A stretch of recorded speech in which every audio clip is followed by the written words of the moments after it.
I will link that back to a piece of feedback that I got, and I actually received it quite early on in my career, but I was doing a big M&A transaction for a large corporate client with the law firm that I worked for as my first role in private practice. And the FD, the financial director, told me that I was firm but kind. And I think that that may contribute to what makes me unique, in that you tend to get a lot of people who are very firm, perhaps not so kind, and you tend to get a lot of people who are very kind, but perhaps not so firm. And I think what works best in these senior roles, where you have to have the technical rigour, but you also have to manage a lot of people, people being the assets of really any firm in my industry, I think it is a real skill to have, to be able to be firm and kind at the same time. And I don't think they're mutually exclusive. I think you can do it, but I think you have to be a particular type of person to be able to do that. And I think women, dare I say it, can often bring that combination to the workplace. I would say that I had 3 bosses in succession at my last role. And that role was an in-house role where I actually stayed with the same firm for a number of years. I think I was there for about 12 and a half years. And through that 12 and a half years, I had 3 different bosses. And they each gave me something different. And I'm in touch with them all today. And in fact, I count them very much as mentors in my professional and personal life, actually. And I look to them for advice on a semi-regular basis. And they're very kind and happy to give it to me. And I hope I will retain that link, throughout the rest of my career.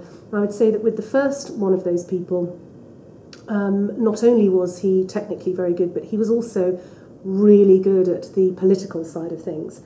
I think some people shy away from that word political and they think it's a dirty word. And what I try to say to people when they're starting off in their career is, at some point you will need to bring that political management, just having your political antennae on, you will need to bring that into your role. You will move from being a purely technical advisor to somebody who the business trusts and wants to talk to about more broader commercial and strategic issues, which are not just purely legal and technical in nature.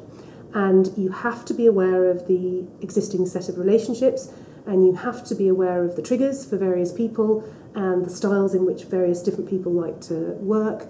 And you do need to develop this skill. And I learned an awful lot of it from that first boss I was telling you about. So I think that's what that person gave me. And then the second one was very different.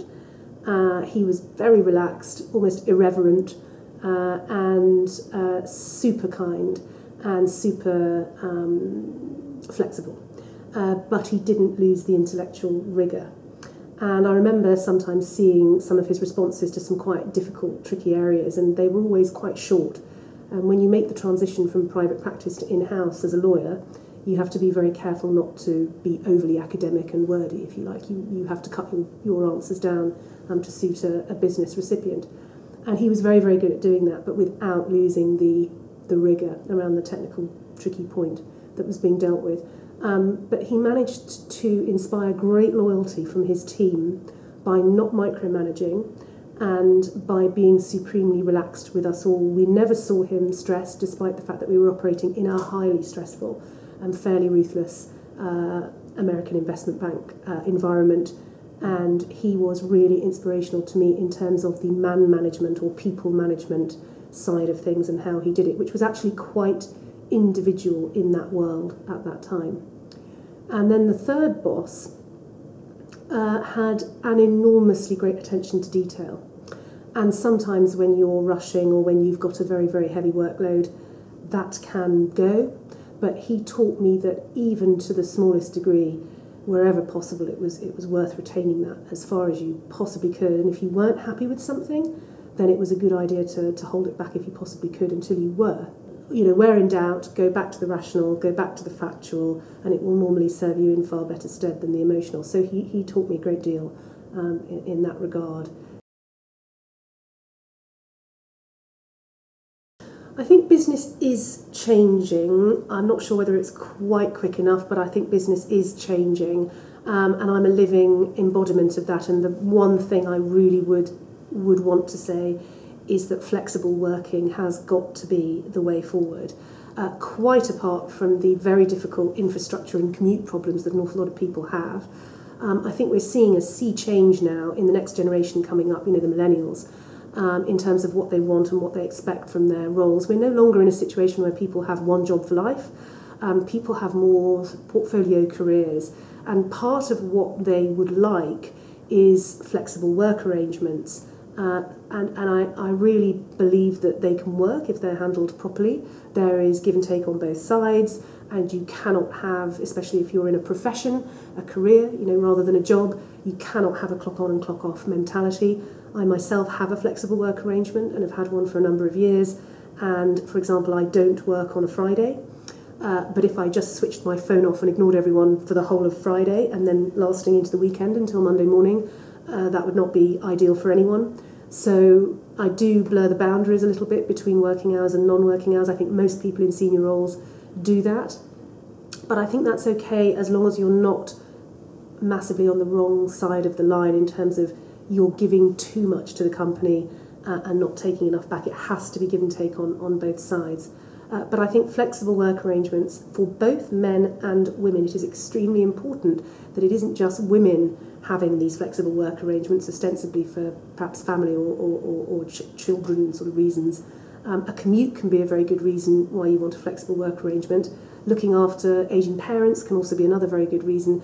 And I think that society is changing, but it is hopefully no longer going to be the sole prerogative, shall we say, of the female half of the equation, that they look after the children, look after the daily admin of the family, look after the parents, whatever else might be going on. Flexible working would be the way that I think business can really attract and retain a diverse workforce. And of course, it's not just gender diversity, it's all sorts of other diversity as well. And the reason, of course, and this has been said many times more eloquently by others than I will do, but it needs to be said again, that the reason why this is so important is borne out empirically by the numbers. Companies that have diverse workforces and boards, NEDs and EDs, if you like, independent directors and executive directors, empirically share prices do better. So there is empirical evidence out there to say that having a diverse workforce and a board is a better thing for a company. And obviously you would probably avoid groupthink if you have a diverse group of people around the table. And I will just share, if I may, one point that I will never forget because it was quite unusual and I had to go away and think about it, but I'm very glad I did. And the point was as follows.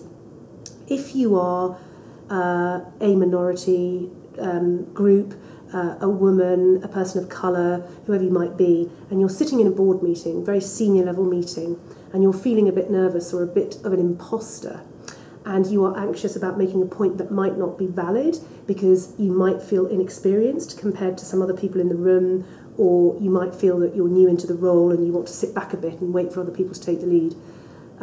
The best piece of advice I can give people is, even if you make a comment which on the face of it is an invaluable comment because you're wrong or it's not quite relevant or anything of that nature, don't worry too much about it, because in fact sometimes what happens in a board discussion is where the slightly irrelevant point has been made, that then leads to a discussion where a very relevant point comes out, and that might not have been the case had you not started off on your false piste, as it were. So don't worry about making seemingly irrelevant points. I mean, obviously not too much, but sometimes they can actually lead to a very relevant discussion.